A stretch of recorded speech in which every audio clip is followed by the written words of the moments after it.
Hi there. My name is Jessica Bredschneider, and I work at Benefits by Design. I am pleased to be joined today by my fellow colleague, Candace Parent, as she shares her personal journey towards a life of wellness without costing her benefits plan a dime. Stick around after the main presentation for a question and answer session. At BBD, we operate on the principle that there are no silly questions, ever. If you do have a question, please type it into the GoToWebinar question interface.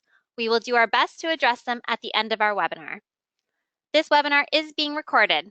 You'll receive a follow-up email with a link to the recording after the webinar.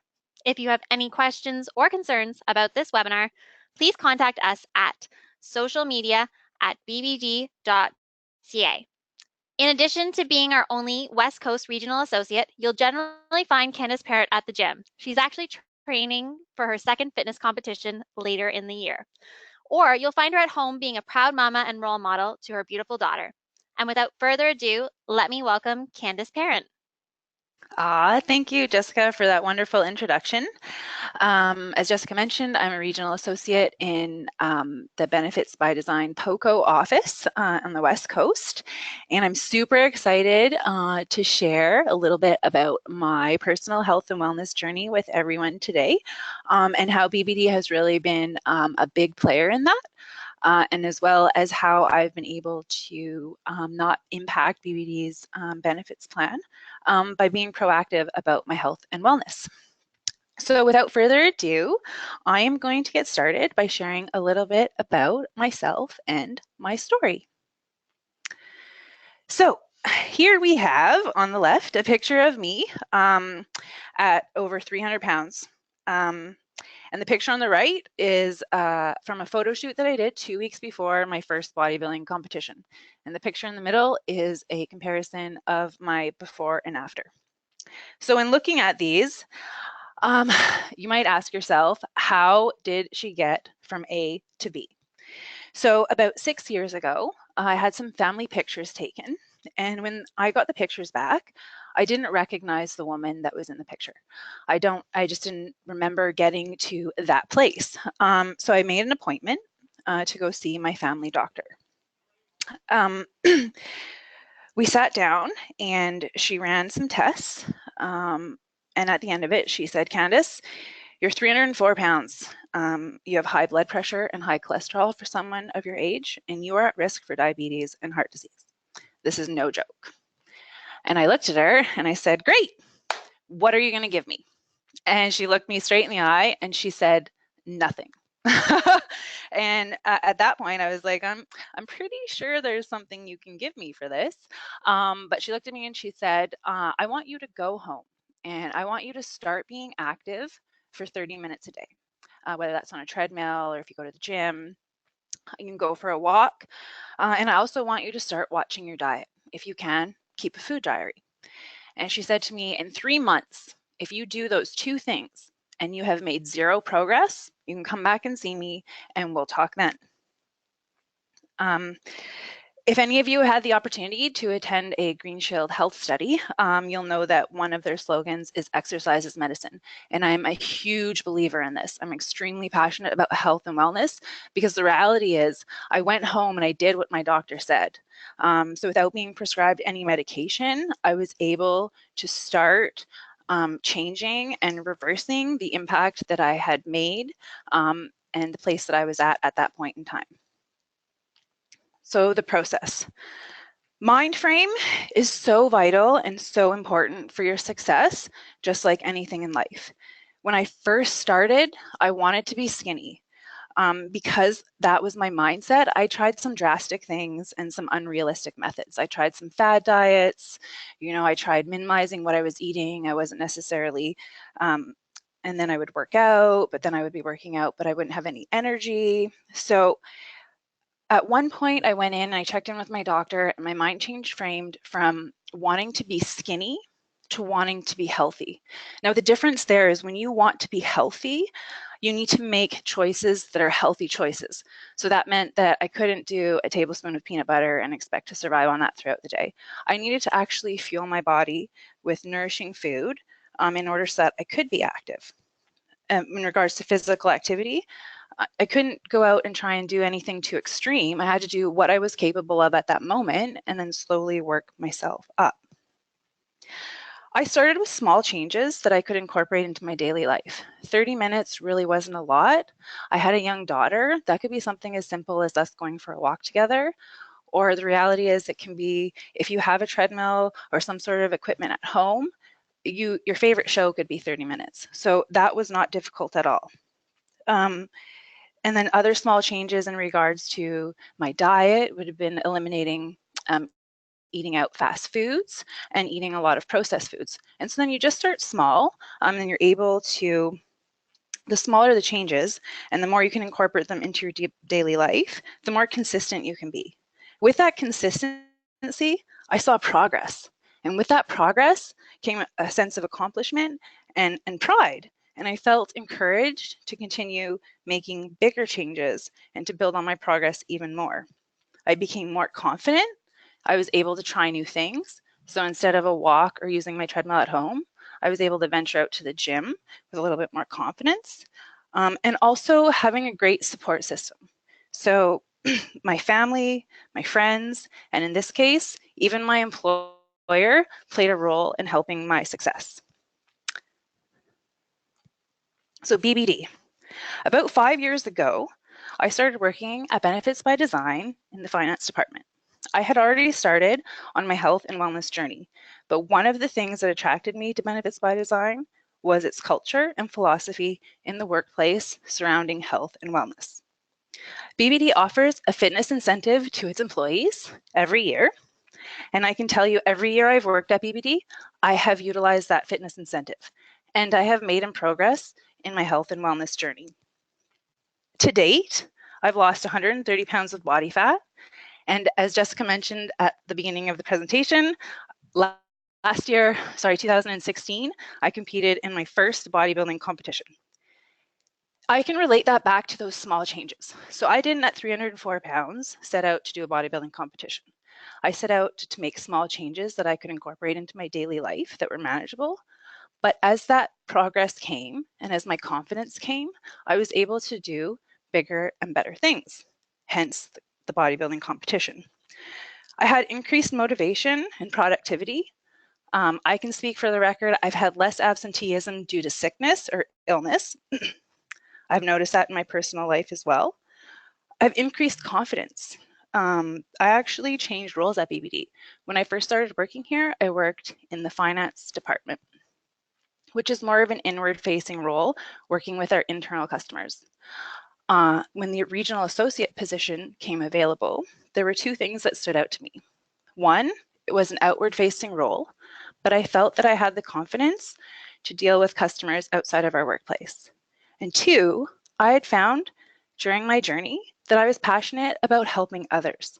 So BBD helped me by offering me a position within the workplace where I could utilize my skills to help others. I love working with our advisors. I had increased confidence and was able to become an internal champion for health and wellness with BBD and become a health and wellness ambassador. I became a contributor to BBD's health and wellness environment internally and also was able to develop leadership skills. The health and wellness subsidy that BBD offers allows each individual employee to participate in an activity that is of interest to them. So it encourages adherence and consistency and allows employees the option to find a solution that works for them. It supports them not only in their work environment, but also in their personal life. So by offering a health and wellness subsidy, BBD is supportive of me in my goal to compete again this year, but they're also supportive of the other employees in the office that might want to partake in activities like yoga or hiking or a swim class. So the nice thing about the fitness subsidy is that it allows each employee to be supported in their own endeavor.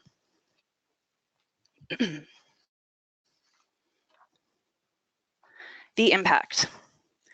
So from an employer level, let's talk a little bit about return on investment. And let's talk some numbers. The approximate cost to treat the combination of conditions, of medical conditions, that I was on the verge of requiring medication for are in the tens of thousands of dollars a year. Incorporating the wellness spending account to support employees' health and wellness can help potentially lead to better health outcomes. In my case specifically, the impact that I have had on BBD's benefits plan for those conditions is $0.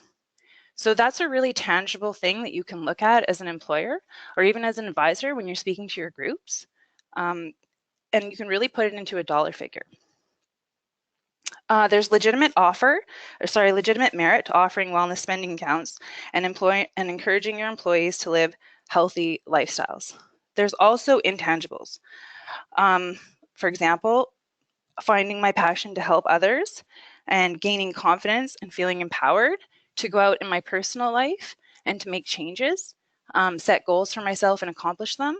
I also bring that back into the workplace with me. Employers have the opportunity to show their employees that they care about them beyond the workplace. It helps create a loyalty, almost a bond, a culture within your workplace, and having an employer who supports a work-life balance and really appreciates those things can help build that relationship. On a personal level, again, as I mentioned before, through my journey, I realized I have a passion for helping others, and that's what's fulfilling to me. So outside of work, I was able to take my personal trainer and group fitness certification program. I did a photo shoot, so that was me stepping outside my comfort zone. Again, as mentioned before, the bodybuilding competition. I've actually been able to become a brand ambassador for Popeye supplements. I help by sharing my story within the community to encourage and support others. And all of these changes at 304 pounds, all of these things that I've done, I would have never imagined that I would be in the place that I am now. And part of that journey has been BBD helping me grow. So, a few of my tried and true tips.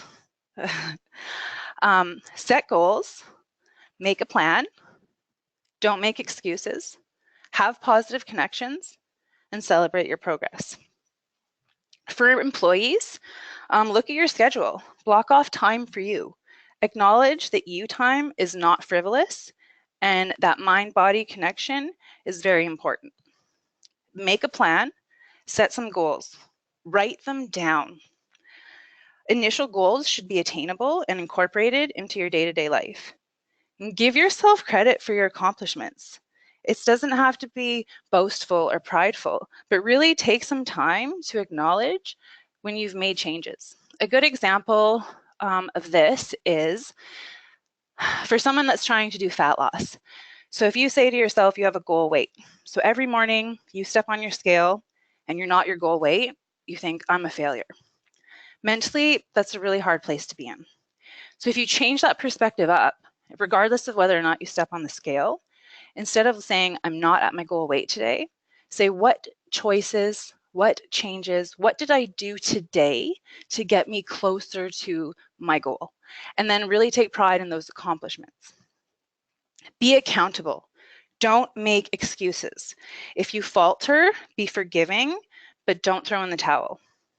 Try to incorporate health and wellness into your lifestyle. Meal prep healthy with your friends. Have your friends come over. Have a dinner party, but make it maybe a heart-healthy meal. If you have children, instead of going to the grocery store and buying granola bars, take 20 minutes, 30 minutes out of your day and make granola bars at home. Engage in a conversation with your child. There's lots of ways that you can incorporate health and wellness into your lifestyle that you have now without really putting yourself out. You can get out for a walk and engage with your friends. Another good one is disconnect from your electronics. So leave your cell phone at home or have it in your pocket in case of an emergency, but don't pull it out, and really have a conversation with the person that you're with. Have a positive connection and support system in your life. So don't be afraid to step back from things that are negative. And don't be afraid to share your goals with the people around you, not just your employer. Share it with your employees. I have a great support system here at BBD. And that's really come from me sharing my struggles, my goals, and my triumphs with my fellow coworkers.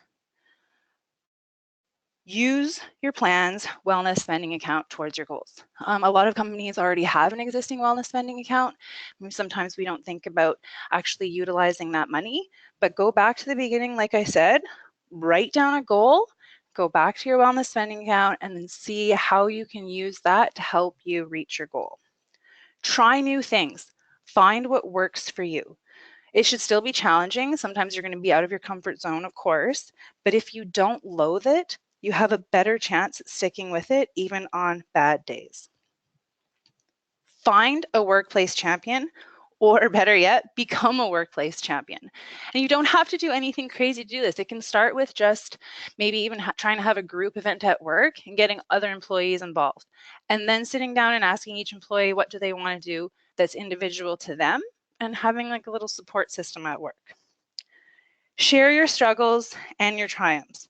Social connections can play a big part in someone's success. Don't ever underestimate the human connection that we have and how strong that can be in helping us get through things. For employers, I like to say a lot of times we have programs in place that we help our employees save money for retirement, and that's fantastic. But what are we doing to help make sure that our bodies are healthy so we can actually use that money when we're retired, that we can actually be active and go out and travel and do those things that we've been planning for? So support health and wellness in the workplace. As a manager, you can be a champion as well. It's also nice to find a champion among the employees. You can lead by example. Try out a team or corporate event. More so than that, you can network with local businesses for corporate rates or for group class offerings. If you've got a yoga studio down the street, you can say, hey, I'm considering putting in a health and wellness program for my employees. Could we do like a discounted corporate rate? A lot of times there can be some cross networking that can work out to your benefit. Take advantage of resources like your workplace magazine for inspiration on programs in the workplace. Benefits by Design offers this magazine to groups on behalf of advisors, and we find the content to be very inspiring and useful. If you currently have Green Shield coverage, I highly, highly, highly encourage you to promote the Change for Life portal to your employees. There is a wealth of information already there. There's goal setting tools, there's great information and content available, as well as tips, there's prizes, there's a health risk assessment available for employees, as well as prescription reminders. And that brings me to the end of my presentation today. Thank you, Candace. Wasn't she just unbelievably inspirational? Just to remind everyone, before we jump into the question and answer portion of the webinar, that this webinar is being recorded. The recording will be sent to you in our follow-up email. As we go through the Q&A, please keep submitting your questions through the GoToWebinar question interface. So Candace, first question. You talked a little bit about the fitness subsidy that BBD provides, but how else does Benefits by Design continue to support your wellness goals? Well, right now, I'm currently utilizing the fitness subsidy to prepare for my next bodybuilding competition. So I'm using it towards personal training. Within the office, I have a standing desk. BBD is supportive of health and wellness in the workplace by offering our large boardroom up to run boot camps. I'm allowed to go to the gym and train on my lunch break. So there's accommodation in the office that, you know, if I go training, when I come back, I might be in some workout gear. You know, you get a little bit of time to like cool down and then change back into business appropriate attire. My coworkers are incredibly encouraging and supportive of me, not to eat anything that's not in my meal plan. And yeah, it's just, as a whole, there's different ways that I'm being supported at work, and I definitely appreciate those. Awesome. Thank you, Candace. Next question. As an employer, how can I add an option for employees to submit wellness expenses to me? For one, I think in general, there's been a lot of recognition as of late to the benefits of incorporating a wellness spending account, which I think is fantastic, into a group benefit package. A lot of carriers are able to provide groups with this option now. Groups with benefits by design can set up a wellness spending account through Green Shield in addition to their existing benefits package. Or we have the option to use standalone, which gives employers the control to make eligible expenses very broad in nature or very specific. There are some variances between the two programs. However, both are great options, and I would encourage any employers to reach out to their advisor who would be able to help you make a recommendation on which one best suits their needs. Excellent. This is kind of a little bit of a follow-up to the last question. What items are covered under a wellness spending account? Well, depending on the carrier or program, there are a multitude of expenses that can be covered. Not just fitness related either. I do like to mention that. Anything from childcare, elder care, fitness equipment, membership fees, PPE, so personal protective equipment like hard hats or boots. You can have hobbies or interests, stress management programs. Again, I would highly encourage employers who are interested in learning more to reach out to their advisor. Let them know what kind of expenses they would like to cover, that they would like to be eligible, and they can help direct them to the program that will best suit their needs. Thank you, Candace. Yeah. This one is a little bit interesting here, as I've heard this ratio touted before. Is it 80% to 20% what you eat compared to exercise? Oh, this is a good question. It's 100% both. It really is. You need to be physically active in order to help maintain and strengthen your body. Like a lot of times we get up in the morning, we put 2 feet on the floor and we move. So we take our body for granted. And then as far as the food part, food plays a huge role as well because you want to put healthy and nutritious food into your body that's nourishing it. So I like to get people to ask themselves, why are you eating? And I am not, please don't get me wrong, I love cake. I have a sweet tooth. I really do. And my coach has a great slogan. It's called "Not my birthday, not my cake." So I only eat cake on my birthday. But the reality is why are you eating? And have a balance with it. If you want to go have a glass of wine or a piece of cake because that's what you want to do, that's fine. But then throughout the rest of the day, you should be eating to fuel your body. You're doing yourself a disservice if you think either or are you can cheat them, really. That's a really interesting answer, Candace. Thank you for that. Speaking of food, what kinds of healthier foods do you recommend if I'm trying to eat a bit healthier? Is there any foods I should be avoiding? My personal opinion on this is eat from your fridge.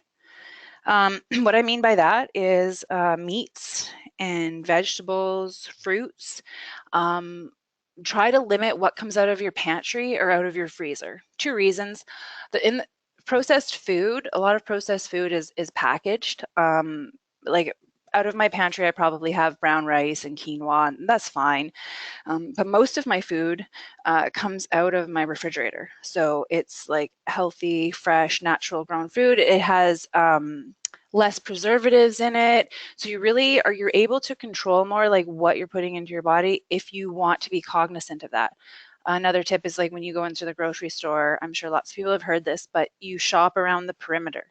So that's where your fresh produce is, that's where your dairy is, that's where your meats are. Everything is around the outside of the grocery store. And then in the middle, in the aisles, you have a lot of like pantry items, processed foods, stuff that has preservatives in it because it needs to last longer.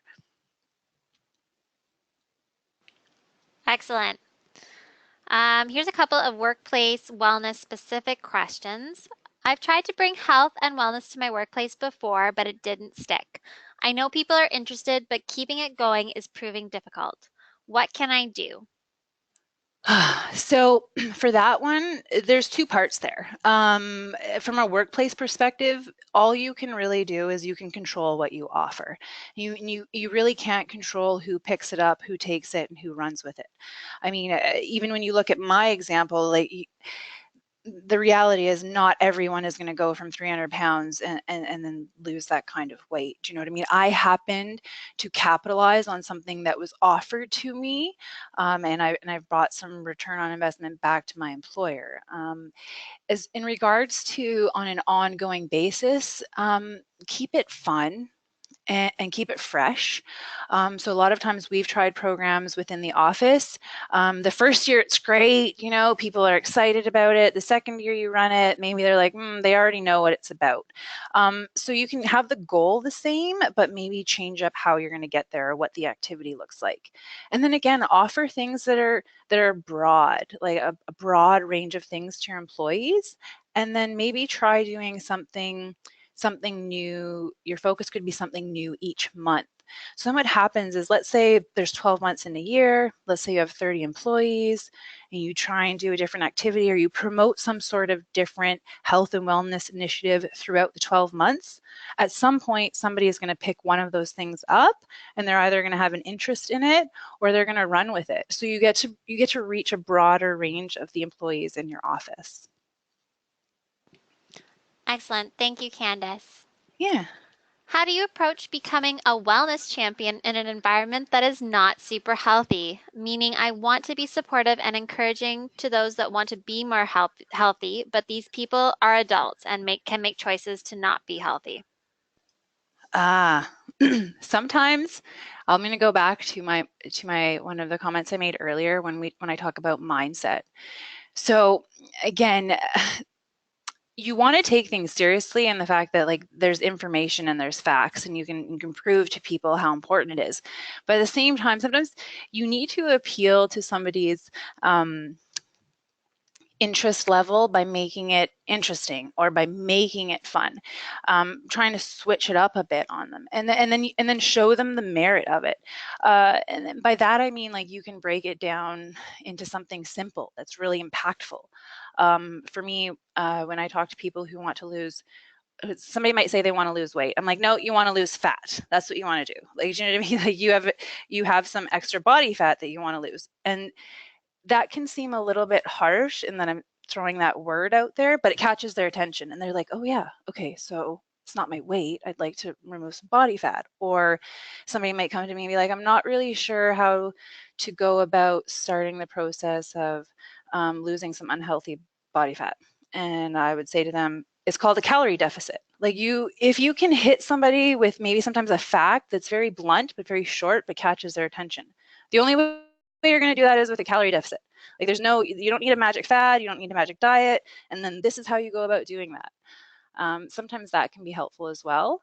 It's going to depend on who your audience is. If you have an idea of the kind of person you're talking to, somebody who likes facts, or somebody that likes things to be interesting, or they want they're an outgoing person that likes to be part of a group, and then you try and organize something that you see would really gain their interest or keep their level of attention. First and foremost, I just want to give a shout out to that person for having the wherewithal to want to be a health and wellness ambassador in that environment. You go with that. Thank you, Candace. Yeah. That actually looks like all of our questions for this webinar. So I'd like to extend a big thank you to you again, Candace, for sharing your story. Yes. As a continuation of this series, please join us on Wednesday, February 21st, where we'll be chatting with Christina Thorne, BBD's HR generalist, as she talks us through setting up a wellness program in your workplace. Registration details will be made available on our social media channels as well as in the follow-up email to this webinar. Thank you again for joining us here today, and please enjoy the rest of your day. Thank you, everyone. Have a great day.